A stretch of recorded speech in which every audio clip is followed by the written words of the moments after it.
When I think back on all the fears when I was pregnant,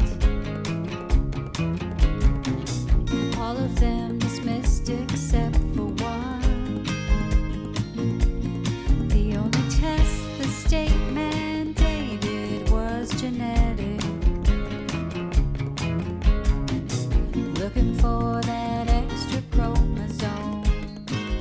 Hello and welcome to the If We Knew Then podcast. I'm Stephen Sachs. And I'm Lori Sachs.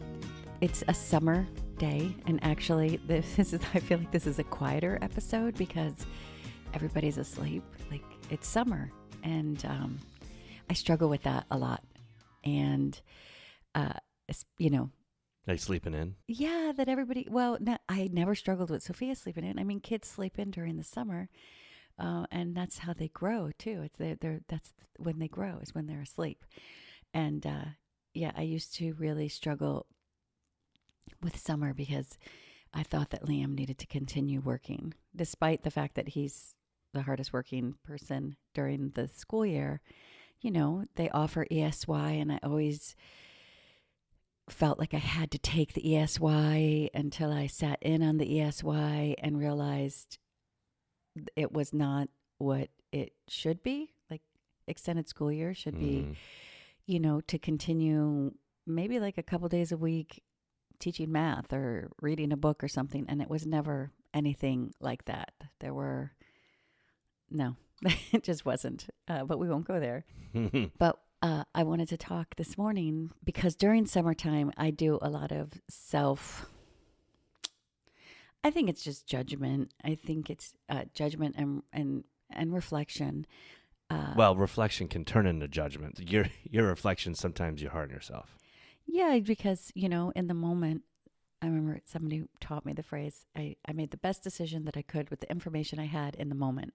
But then once we have new information, I don't know about you, but I do, because I feel that lens that I'm under. So, but I wanted to talk about, I guess it's kind of a sciencey thing, the time in between. So Liam graduated middle school, and I think he fared pretty well. I know that the good thing about Liam was, even if somebody wasn't unkind or he wasn't included in things, that gets lost on him. Like the things that he's not being included in, We were much more sensitive to that than he. Yeah. I think one day we went to school and he wasn't out there at lunch with all the other people, and I was just about to be like, why isn't he out here with everyone else? And I looked around and I was like, oh, thank goodness he's not. Just because it's actually middle school. It's a metamorphosis time for everyone. And everybody's changing and finding themselves. But this time it's summer, so it's the time in between and the transition time. And transition times, because I do a lot of yoga, and I've had some great yoga teachers, they've always taught me to be present in the transition times, like to not just go from one pose to the next pose to the next. Like the transition, the in-between is when we breathe and we can be present. And that's really when a lot of the work happens, because you're setting yourself up for whatever is next.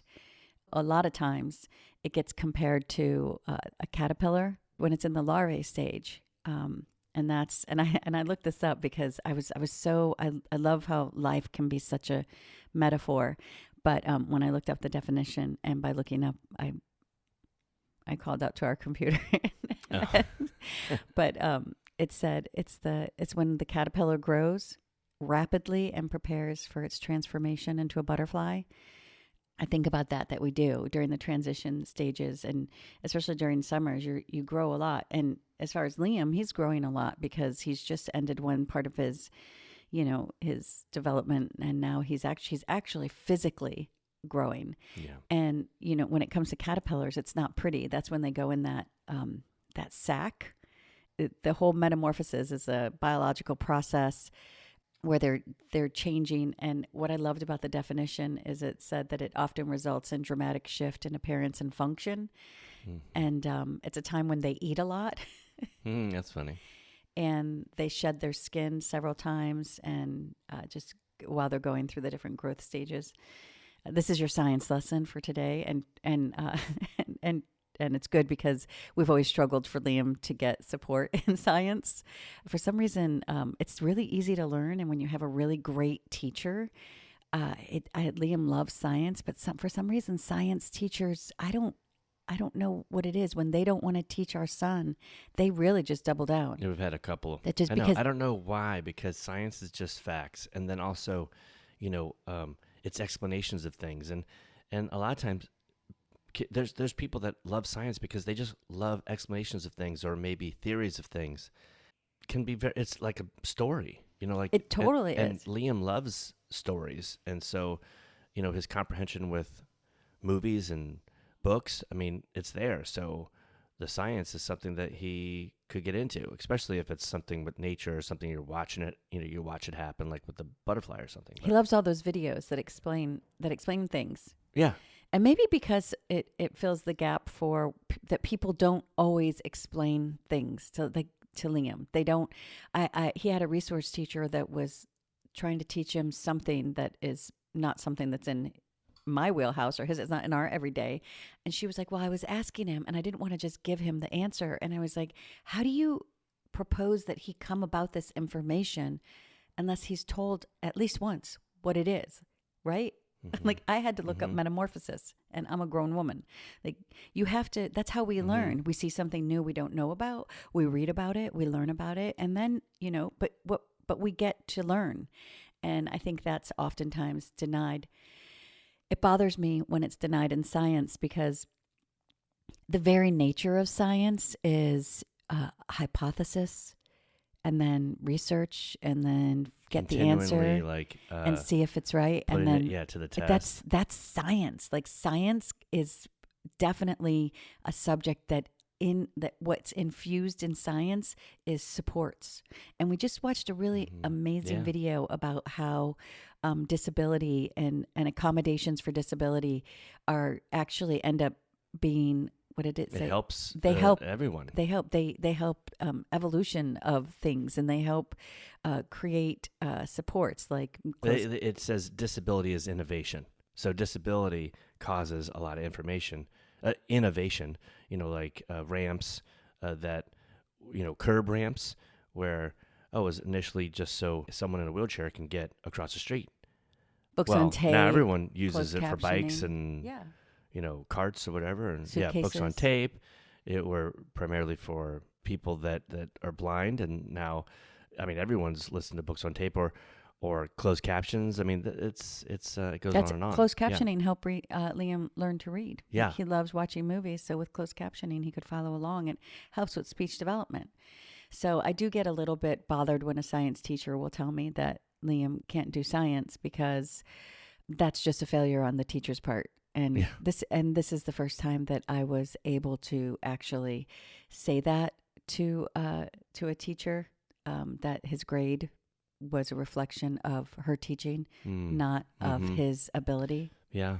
Because it was on something that, they always teach the same things over and over again. But I digress.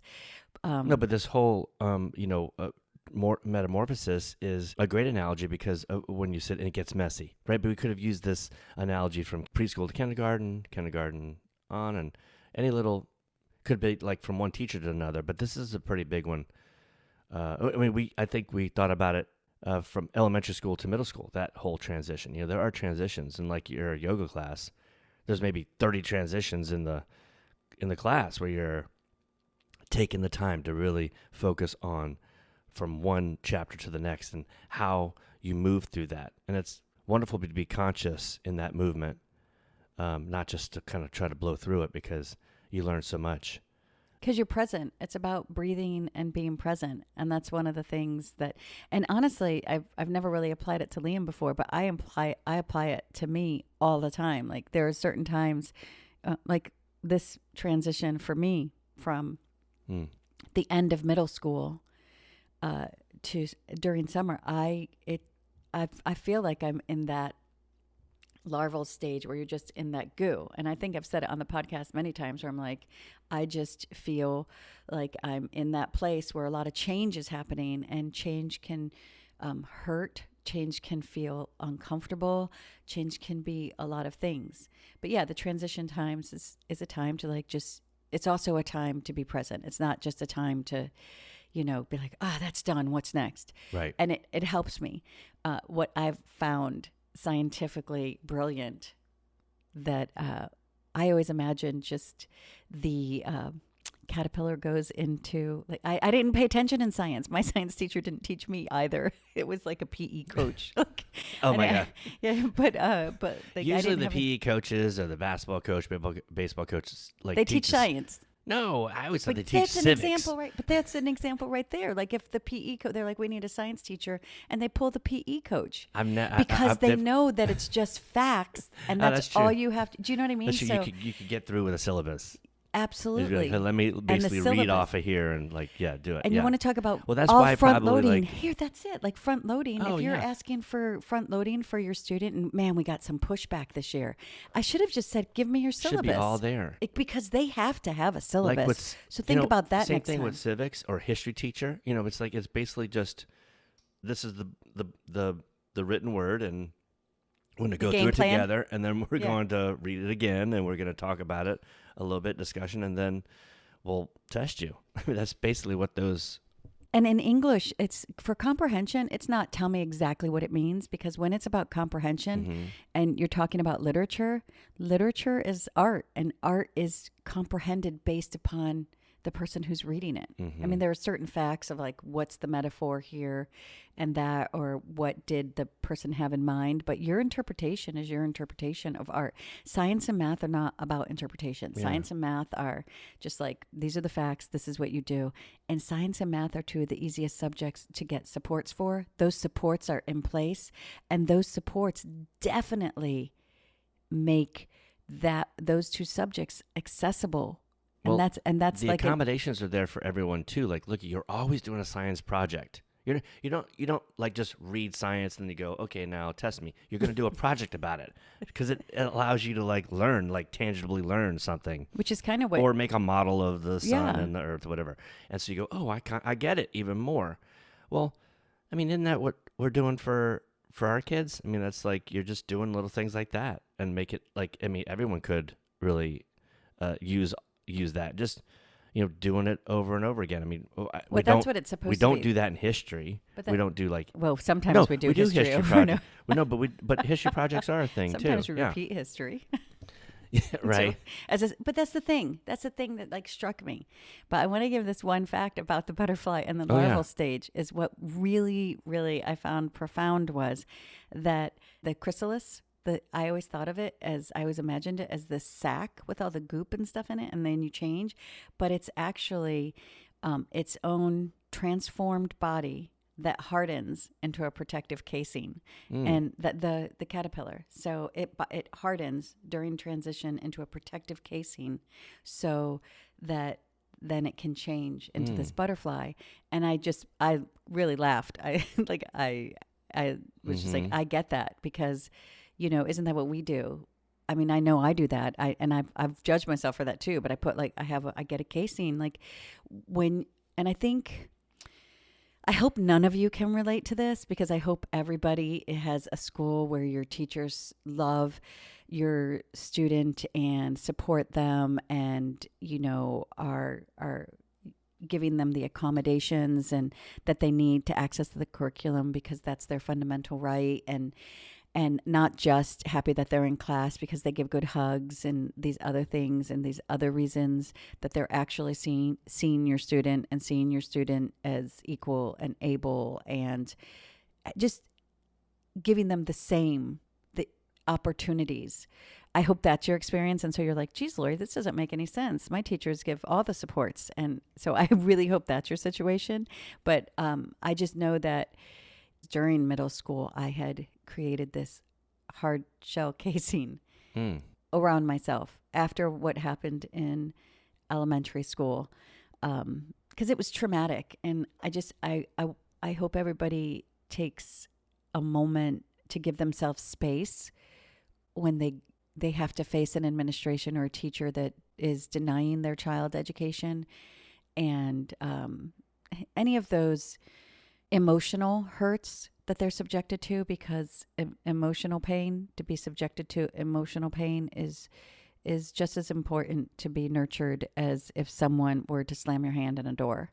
And sometimes even more so, because if your hand slammed in the door, you have to take a minute to put a bandage on it. But if someone hurts you with words or actions, we don't always care to those.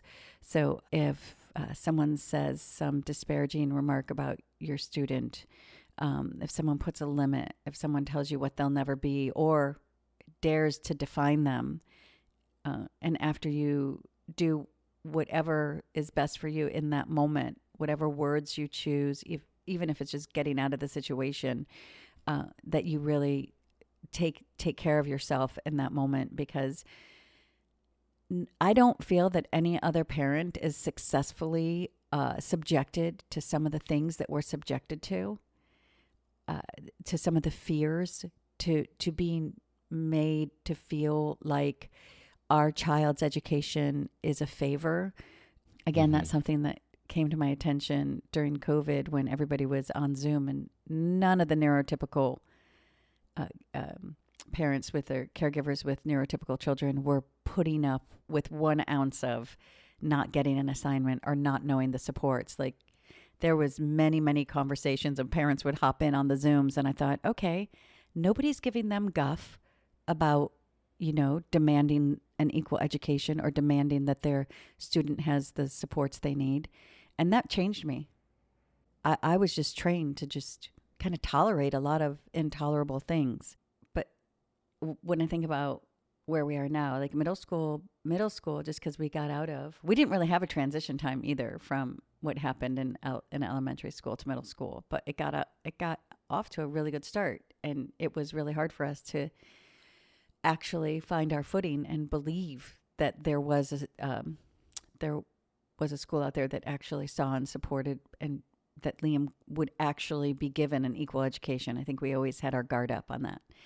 And I just remember telling the resource teacher that the freedom of having Liam supported, that it felt indulgent and careless to an extent.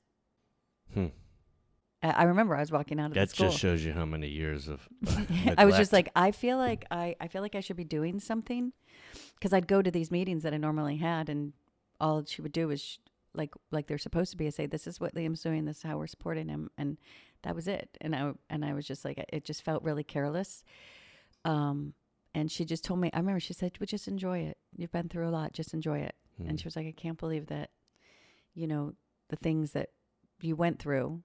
Yeah, they were very supportive. Yeah. I mean, like, they were just really great. So we did find that that was the end of 5th grade, I guess. And then 6th grade too. too. Into 6th. Yeah, all of 6th grade. Yeah. And then at the beginning of 7th grade, she left. And so I was thrown a bit. And it wasn't, the good thing was, it wasn't that nobody had this malicious intent. Nobody had the intent of not educating. Just the truth is a lot of teachers don't know how to educate individuals with Down syndrome, because of the lack of inclusion, they don't have experience, right? So they don't understand the ability. They don't understand necessarily the support. Some people don't know what IDEA is. They don't know a lot. And in those cases, I'm willing to sit down and say, well, this is what we do. And I'll sit down as much as I need to, because then I feel like I'm just doing my part. So it was a lot different of an experience that we had during elementary school, but I was still doing what I knew to be was a lot more work than other parents, right? Like, even just the basic supports of communication. Like, it's hard to be one parent and have like 7 teachers that you're trying to communicate with and resource. And like, that resource teacher is trying to communicate with the teachers and get support. So it's a lot bigger, but I'd been through worse before. And so I just did what I knew how to do, right? That's what we did. We did what we knew how to do. We did the homework, and 7th and 8th grade were different. Well, we changed a lot of the administration changed. Well, yeah, and the teachers and the resource teachers, like, that really affects, because the administration still supported Liam, but it was just the teachers. And yeah, that's what I meant. Yeah. When I said I meant like the people at the school. Yeah, right. So the teachers, yes. Yeah. And, you know, I can't be mad at the lack of training. I know where it comes from. I mean, I can be mad, but it doesn't change anything because I know it exists and I know why it exists. And I know why the misperceptions exist. But I saw the possibility with Miss Melanie. I saw what's possible in her. So I know that like a good supported resource teacher is out there. I know that that's a Yeah, possibility. it's And there. that gives me hope. And she's a model to like base off of and say, well, I know that's possible.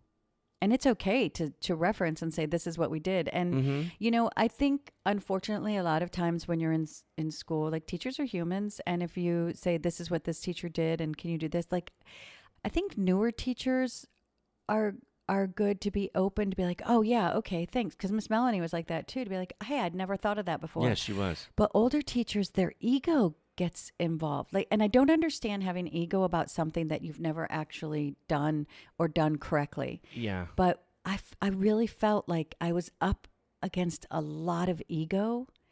And It kind of what happens to a lot of humans when they're in a job for a long time. Is they go, hey, listen, I know this job. Listen, I've got the experience. Listen. They want to tell. Yeah. They don't want to be corrected. It probably stems from that old saying of, you know, teaching an old dog new tricks.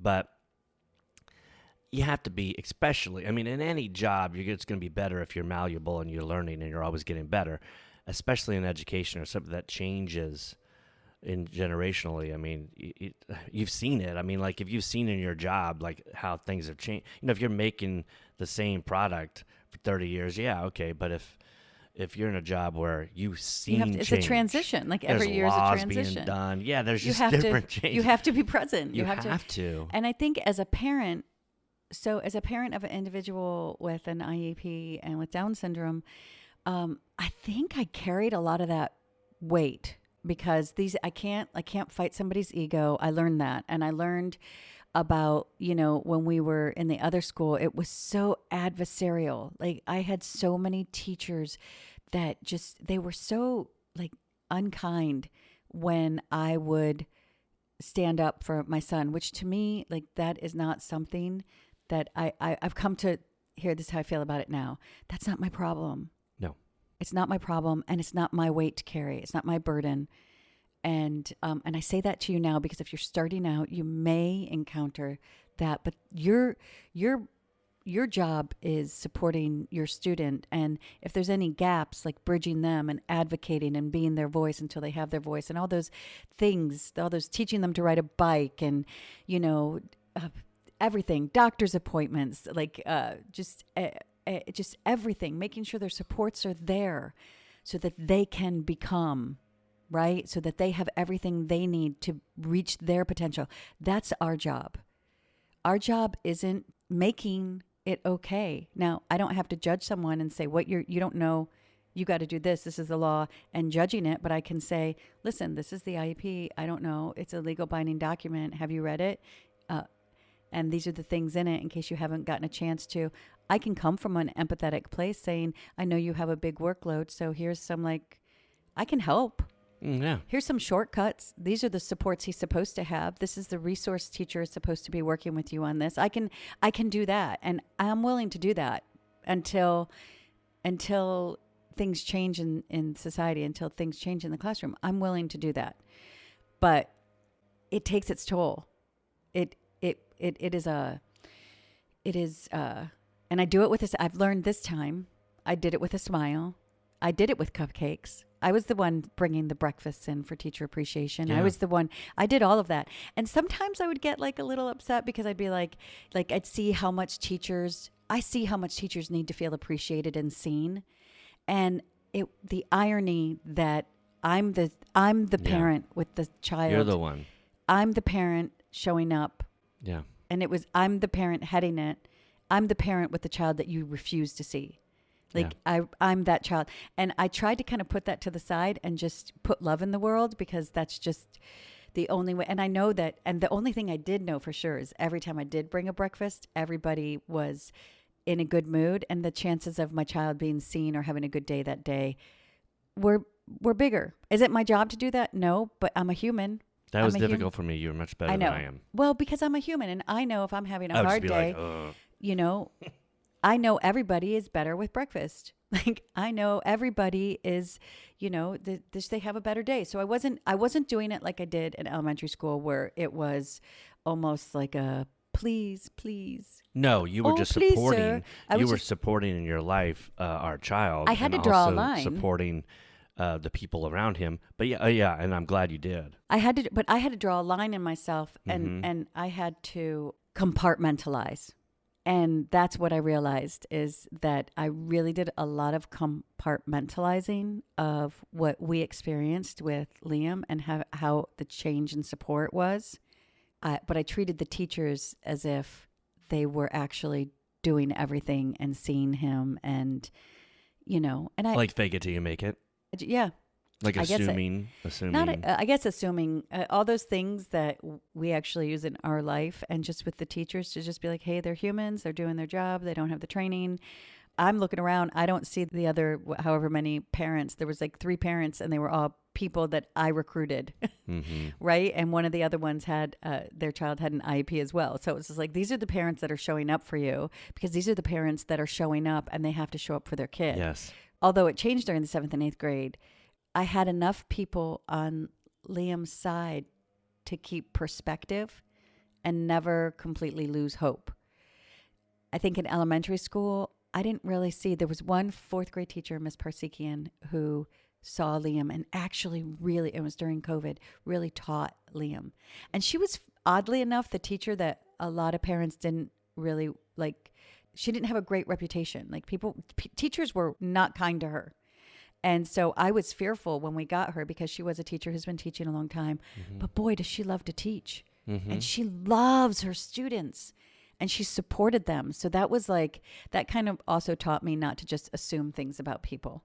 And she was brilliant. And that was, was there any other teacher? Even like his kindergarten teacher, like really, I remember we got so nervous that he wasn't going to graduate kindergarten. And she let us, she never just said, they're never going to hold him back. She said that. She never did. Oh, and she she did. knew that. She knew that because we were afraid he wouldn't graduate kindergarten. Oh, yeah, that's right. Remember, we kept, and all that And fear. then it was after. She goes, oh, then we found out after. We found out in 1st grade. Why did we have fear that he wasn't going to graduate kindergarten, too? Like, I mean, repeat all you want. But it was just something, but yeah, we had because that of fear. the narrative they were we giving had a us. fear that, and because well, we he's had just to, not doing it. because we had to fight every year with a lawyer to keep him in the classroom Yeah. as if he was any different than any. Here's the thing, folks. Your student is not different. Your student may have an extra chromosome, but every kid has challenges. They have their own unique challenges. That's why they're all the same. That's how they're all the same. Yeah. And it's like, and so why is this like laser vision on our student to get them out of the classroom that they're not like, I feel like it's because they have to have, it's more of a visceral accountability. Like you can tell if our student isn't being supported. Like we know, like we absolutely know. That's funny. That used to be a threat, though, like not moving on to the next grade.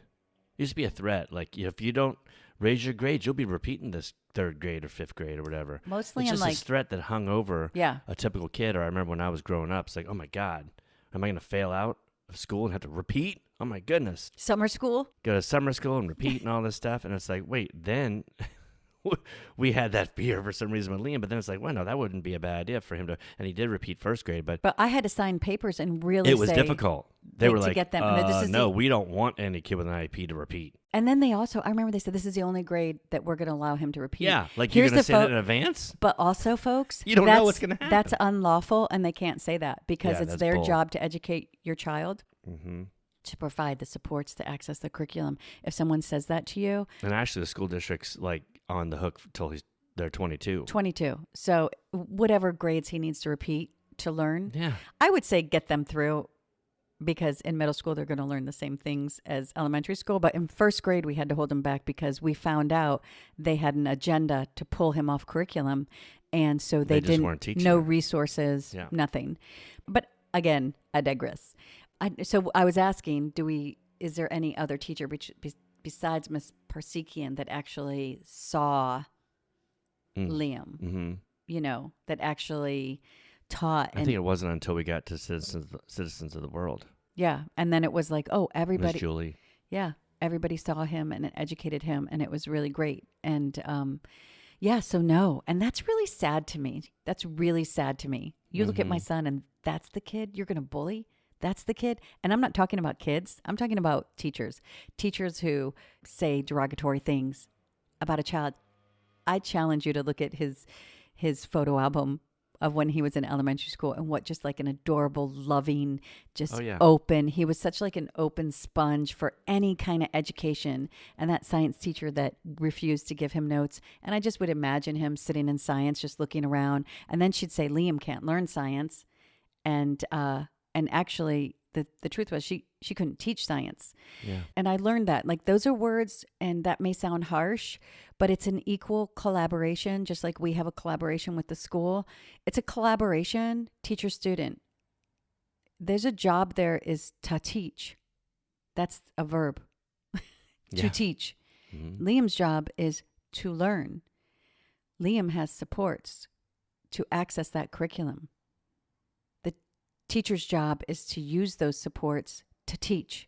They should be in place to teach. And if they are in place, I'm telling you, if those supports are in place for math, a calculator, more time, less, here, if they give you a spelling test, it took till like third grade before the resource teacher said, oh, we don't have to do all 20 words. We can just do, because it would be like 8, all the EI words. There'd be like 5 of them. Mm-hmm. And then there'd be like OU words, and there'd be 5 of them. And she was like, we can just do 1 from each, or 2 from each spelling pattern. Mm-hmm. We don't have to do all 20. But it took till third grade till someone actually said that. So here, I'm going to give it to you wherever you are. He's a great speller. Just so you know, that he memorizes it. This year, I was just like, somebody actually said, well, he's great with memorizing. And I was like, that's amazing. Right. That's like what school is sometimes. It's most of the time what it is. But so just know, you can ask for shorter spelling lists. He doesn't shorter, like 20 problems of math. No, 1 from this section, 1 from this section, 1 from this section with a calculator. That's it.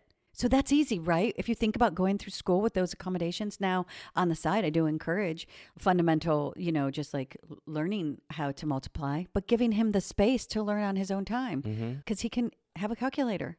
And you know what? That's what most people use in the real world. Mm-hmm. As we got to the end of middle school, there's culmination, and it's different.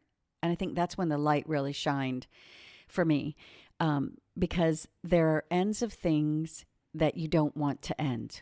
We savor every moment as we see the end approaching, right? Oh gosh, you have to leave. Someone's leaving your party, and you're like, oh wait, come here. And you like steps from the table all the way. Oh, I'll walk you to your car. Oh, I'll stand at your car. I'll watch you leave. I'll wave as you drive away. Like the ends of things that feels different. That feels different. That's like the end of something that you anticipate the next, like, oh gosh, okay, we'll see you next time, call me tomorrow, blah blah blah, right? And then there are the ends of things, like, let's say a marathon that you're running. And we can both talk about this, because we've run a marathon, and there's the whole experience of like, yay, a marathon, and then the beginning of the marathon, and then the middle of the marathon, and then you get like, when is this gonna finish? To the end. Like there's like some really hard miles. 20 the last 6 miles are just like, but the hardest part I found of the marathon was the last 0.2 miles, because you're 26 and then it's like 0.2. And in my head, 0.2 seems very, very small, but it's like, you look and like, who put that 0.2 in there? Where is the, first of all, why? But like you look and it just, you can kind of see the banner that says that you crossed, with the time clock and everything. Mm-hmm. And when you have run a good race, and the fact that you've even made it close to the end deserves a medal. And I think, which is why I believe that they give everyone who crosses the line, no matter how you cross it, no matter when you cross it, if you finish that marathon, they give you a medal. Mm-hmm. And it does, and you get the same medal that the person who came in first receives. They don't receive any bigger of a medal. They receive a check, I think. Yes. And possibly a trophy, but yes. But anyway. But they give you the medal because you showed up. You showed up and finished. You showed up and finished. You didn't give up. You may have cursed the route a few times and wondered where the hill came from. I remember the first marathon. I was like, what? We're in Los Angeles. And I was like, there was this giant hill. Now, we could probably revisit that hill and it wouldn't be like what I remember it in my brain, which is kind of miles and miles in. But it's also, I know the metaphor isn't lost on me. It might not have been as big as it felt, but it was big to me in the moment. Right. And the thing is that I wondered all the time during middle school why I have to climb this hill again, right? But you climb it just to finish, and it's one step after the other. And when you cross the line, that's when you cry. At least that's when I allowed myself, because I had held back, and I knew that if I admitted how bad it hurt or how much I wanted it to stop, I might have just done that. Yeah, well, that's when all the emotions come. Mm-hmm. Because 26.2 miles is a lot. And that's exactly how I felt as I approached the last weeks of middle school. I mean, that's how it was. Just like the cloak falling, of everything, that I have this tendency to make things better than they are, to get through them, to see the good. I don't think it's a bad thing. I used to judge it, but I think it's really like a survival because I will get down if I just see the challenge, if I have to look at it all the time, but if I can see the hope, if I can see the change, if I can see the good. So that's what I tend to focus on when I'm going through something, is the good, any good, whatever is right in front of me. Sometimes it takes like such a focused view of what is right in front of me to see the good. But you're saying after it's over, the cloak fell. So you do it reveals. Yes. As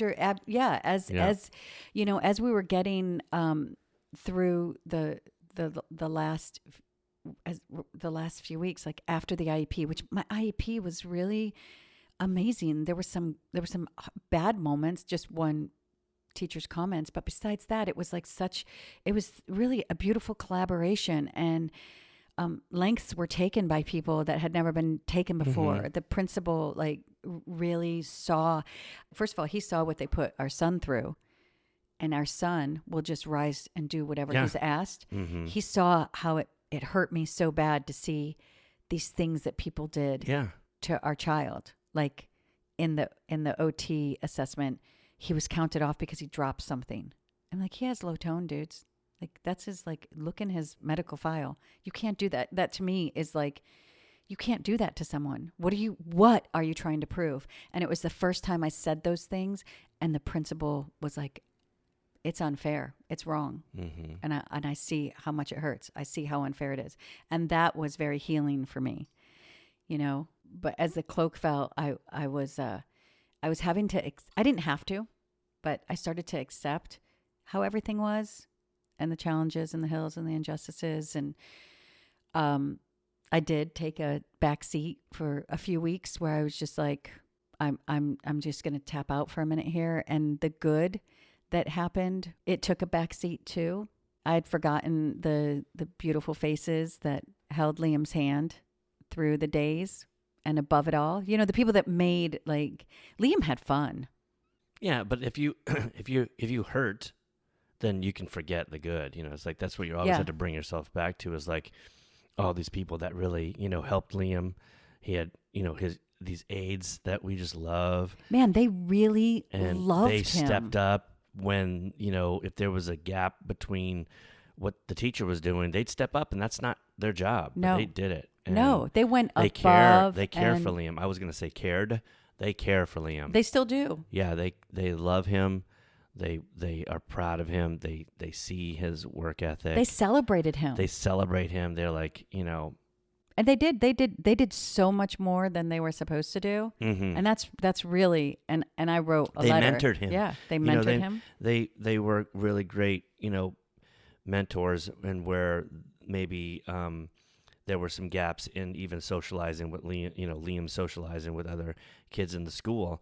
They would either try to make things happen, or they would take that spot and help him and be that, friend for the day to like, oh, I'll help you introduce to people. They just did the work. It's not filling a gap or taking a place, but really, like, I think they're making it right. They're like, it's not a bad thing. They have somebody who has a vested interest in our child to be bridging the gap where society still has to grow and learn. Not everybody gets that. I think about all the bullying that happens in middle school and high school, and Liam wasn't subjected to that. Liam wasn't subjected to passive aggressiveness, and even like some things would definitely affect him, but he is good at like not taking things maybe to heart as much. Like if there's times where people that I notice are not treating him the way I'd want him to be treated, and he's like, all right, well, he's like better at it, like. Well, he doesn't see it because very few people have the courage to be outright rude. So if it's abstract, inside, he's like, I remember Liam. Liam's like, whatever. Like he doesn't see it. Like it's like really I remember one time Sophia said, "Nice shirt, Liam," and he was like, "Thank you." Yes. Yeah. And that's when we all realized, yeah, he's not. He's going to be great in middle school. But I will be honest that like I got to the end of the school year and I forgot all those like great people. He had one math teacher that even like. Afterwards, I think she was his 7th grade math teacher. She was like, is there anything I can do to help Liam's transition to high school? That it's just one person. He had his whole BII team that were just like, man, they just loved and celebrated him. And even his old resource teacher, Miss Melanie, came to the graduation and came afterwards to celebrate with Liam. Yeah, she's at a different school. Yeah, but I lost sight of that at the end. I think that was like like the taking off your shoes and seeing the blisters. I forgot them for a minute, and I was angry and I grieved. And I don't use that word very often because I wasn't grieving not for Liam, but I was grieving about the limits that a broken system and a narrative that's slow to change for my son. I was angry and I grieved at the way people and educators just sweep an entire group of students to the periphery, and then they're supported in doing so. And I think part of it is it's accepted. It's accepted, but also there's a disbelief. Like I remember that the principal was like, "Oh, that can't be what's happening in science." And I was like, "Okay." And it's a real thing, but for some reason it still exists and it's supported and it's accepted, and we have to fight so much as parents. And I was mad at how mad I was. Because I was really, really mad. And every like part of my body, as if something real and tangible had died. I was grieving. Liam's education is this extraordinary achievement, and it was completely overlooked. I felt like, I know inclusion and we include everyone, but when they're having people up there speak, what about the kid who's fought for his education? What about the kid who was denied his education and actually is passing math and science and getting great grades in social studies and English and like all of these great things he's doing, and it was overlooked? And to me, I saw this like I just felt sad for the school. I felt sad for all the teachers who really didn't see him. And I was angry and sad for how much greatness passes before us that we're blind to see. Like he should have been celebrated more every day that he was doing things that, like, I saw other kids, there's just like this, like they take for granted this ability to speak or for people to listen to them. They like, I went to the humanities night, I went to the math night, and kids like just take it for granted that, yeah, this is what I do. And here's my poster board. And the amount of work that goes into all of Liam's posters, the amount of work that went into his documentary, speaking each word, like the amount of work, it was lost on this whole school. And in my eyes, I know about inclusion, but really, like, if we're going to celebrate something, celebrate someone who's overcome. Don't like applaud him for being in class, even though he's not being educated. Celebrate him when he does a great achievement. And honestly, graduating from middle school was this amazing achievement. It was amazing because he overcame every no. He overcame every person who said he wouldn't. But not only that, Like we all overcome, like when we have a dream, we overcome no. That's the only way we get to yes. What he did was what few people do. And he overcame people throwing things in his path and trying to stop him, trying to take the opportunity away from him, actively trying to take the opportunity of an education away from him. And he graduated on curriculum. Now, Liam felt like he was celebrated, but for as good as that school is, there was an opportunity there. Yeah, and yeah, because it is a school about inclusion. Mm-hmm. But like the truth is that, yeah, you're right. Liam celebrated. He felt celebrated. He graduated. He had the cap and gown. Man, when he crossed that stage, everybody, cheered. Mm-hmm. But for me, I felt like, do you really know why you're cheering? Because that is definitely the cheer he deserved. But it's something that I fight in society, that people will like clap because he's there, but they don't know what he's done. And if they knew, they would never question another individual with Down syndrome's place in the classroom. Yeah, I feel that way about a lot of, as I've gotten more empathy because Liam's in my life, I think about, people that accomplish things and I don't even know what they've combated, a kid that maybe lost a grandmother he was totally close to, or their home, or just all the challenges that student would have gone through, but did finish. And I think that's what this path with Liam teaches me, because when I was there and feeling these feelings, what's so great about having Liam in your life is that instead of just being like, shame, you guys could have, it makes me go, gosh, I have to be more present. What am I not seeing? What greatness is passing before me every day that I'm not seeing? And in that moment, it was the love and the gifts that were there. I had the risk of losing that. I didn't. It was just the weeks ahead of time that I just kind of, dropped my gloves and was just like, when someone said something, I was just like, no, you need to. I was very firm in my advocacy and in my intolerance of the treatment of my son. I was very honest. And I'm okay with that. I'm okay with that. That's the great thing about Liam, is like he's put so much empathy and love in my heart that I also have to say, gosh, yeah, you're right. What have other students overcome? Who were they? What about the one, 2 seats over who should have been on that stage giving a speech about everything they've overcome? So I wonder, like, that was the thing I was thinking about, the in between. So we come to summer, and is that the transition? Or are we butterflies now, and then we're going to end? Are we new caterpillars? I don't know. It's not constantly happening. It's constantly. The transitions are constantly happening. It's constant change. It's constant. Mm-hmm. Everything, every day is change. Every day. I just wanted to honor and acknowledge that whatever stage you're in, if it's you just got out of high school, you just got out of elementary school, you just got out of the NICU, you just got out of preschool, you just, wherever you are, you just got out of diapers, whatever that change is to honor the transition and to understand and just give space for your evolution and for your journey, because we do what we need to do, what we have the strength to do, what we have the information to do at any moment. And I did. I got through middle school, and the first year was beautiful. And the last 2 years were really hard. And I didn't focus on the hard. I just kept putting one foot down. I kept building that shell around us to protect us so we could continue to grow.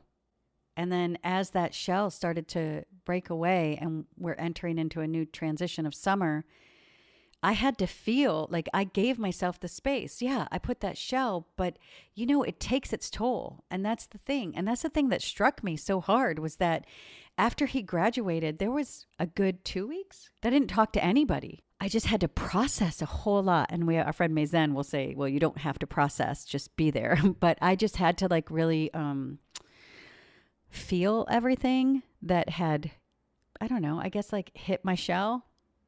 The things that like, when you stand up and you're so strong and you've got like these things pelting against you, and then you take your guard down, you're tired. You could have some pain. I allowed myself that space to just feel it all and acknowledge the fact that it was hard. And that's what I wanted to talk about today, because I don't know if I've ever done that. Like, I don't know if I've ever came to the end of a chapter and honestly looked at everything. And I think it's hard when it's all bad, right? And the only good is how great your child is. Because sometimes how great your child is can make it even harder, because you're like, I don't understand. I don't understand the injustice. But when we got to the end of this, like, there were so many feelings, and I thought maybe other people feel that. Maybe other people, they do what they have to do to get through. And are we stopping to feel like, like after a hard workout, your muscles hurt? You stopped and took the time for yourself. A lot of times you can just drive through and be like, okay, and you miss those transitions. You miss those times to reflect. You miss those times to learn, to what Meizen says we don't do, but to process. You miss those times to just, transition. How about absorb instead of process? Yeah. Okay. Because I think every time we say process, we feel like... Absorb it and learn it. And then you're fresh to move forward. Yeah. Well, wherever you are on your journey, I just really hope for you that you honor your space, because you're doing a great job. Mm-hmm. A great job, if nobody's told you that today. You're part of what gives me courage to feel my feels. You're our community, and we're really thankful to have you out there. Have a beautiful day.